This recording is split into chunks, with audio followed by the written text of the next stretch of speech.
عورت کوشش ضرور کرتی ہے جو اچھی سمجھدار سنجیدہ متین خاندانی تربیت کے ماحول سے گزری ہوئی خواتین ہیں کہ وہ اپنے مزاج کو اپنی طبع کو اپنے شوہر کی رضا میں گم کر لیں، اور ایسی عورتیں ہی خوشگوار زندگی کا لطف اٹھا سکتی ہیں اور پھر اس کے اثرات اولادوں پر مرتب ہوتے ہیں۔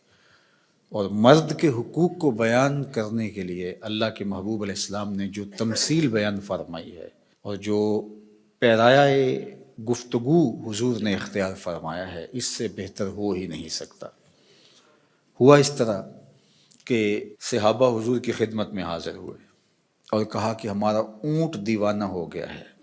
فرمایا چلو میں تمہارے ساتھ چلتا ہوں۔ صحابہ کہتے ہیں ہم ڈرے، کیونکہ اونٹ جب دیوانہ ہو جائے تو پھر اس کو سنبھالنا آسان نہیں ہوتا اور وہ سخت حملہ آور ہوتا ہے۔ تو خیر حضور تشریف لے گئے، ہم بھی حضور کے ساتھ تھے۔ جو ہی دروازہ کھولا تو اونٹ دوسرے کنارے پر تھا، دوڑتا ہوا آیا۔ تو حضور کی زندگی کتنی قیمتی ہے، تو صحابہ کے سینوں میں دل تھر تھر کانپنے لگے، لرزہ بر اندام تھے کہ جانور ہے نقصان نہ پہنچا دے۔ تو کہتے ہیں وہ جب قریب آیا تو حضور کے قدموں میں سر رکھ دیا، اللہ اکبر، اور سجدہ ریز ہو گیا۔ تو جب اونٹ نے حضور کے قدموں میں سجدہ ریزیاں کیں تو صحابہ جو پہلے ڈر رہے تھے، اب ان کی کیفیت عقیدت اور بڑھ گئی کہ جانور ہو کے حضور سے اتنا پیار کرتا ہے، ہم تو سینے میں دل رکھتے ہیں۔ تو انہوں نے ایک جملہ کہا، نحن احق ان نسجد للنبی، حضور ہمارا جی بھی چاہتا ہے کہ ہم بھی آپ کو سجدہ کریں۔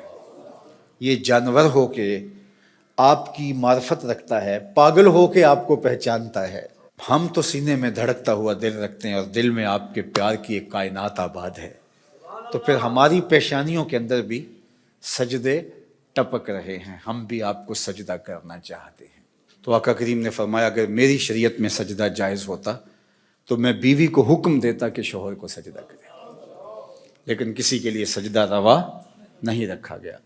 تو یہ حضور نے سجدے کی ممانعت کو بھی بیان کر دیا اور شوہر کے جو حق ہیں بیوی کے اوپر ان کو بھی بیان کر دیا۔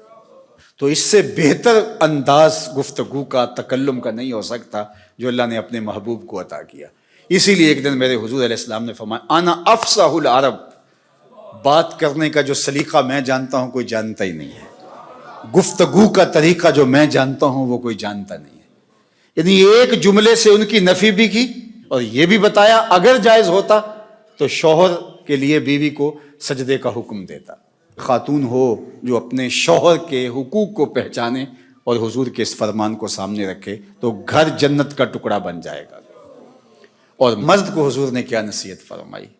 مرد کو کہا کہ عورت کی اگر کچھ باتیں تجھے ناپسند ہوں تو اس بات کو دیکھو جو تمہیں پسند ہو، اللہ اکبر۔ اور میں کہا کرتا ہوں نکاح کے بعد یا تو شوہر اپنا گھر چھوڑ کے خاتون کے ساتھ چلا جائے یا خاتون گھر چھوڑ کے شوہر کے ساتھ آئے، دونوں میں سے ایک تو ہوگا، لیکن یہ قربانی مرد نہیں دیتا، یہ عورت دیتی ہے۔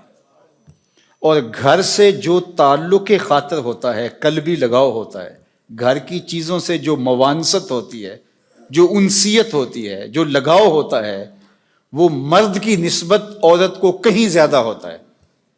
گھر اس کے لیے ایک عقیدت گاہ ہوتا ہے، لیکن اس بسے ہوئے گھر کو، آسودہ گھر کو کون چھوڑتی ہے؟ خاتون۔ کس کے لیے چھوڑتی ہے؟ شوہر کے لیے۔ مرد صرف یہ ذہن میں بٹھا لے کہ میرے لیے اس نے جہان چھوڑ دیا تو اس کی بہت ساری غلطیوں سے وہ درگزر کرے گا۔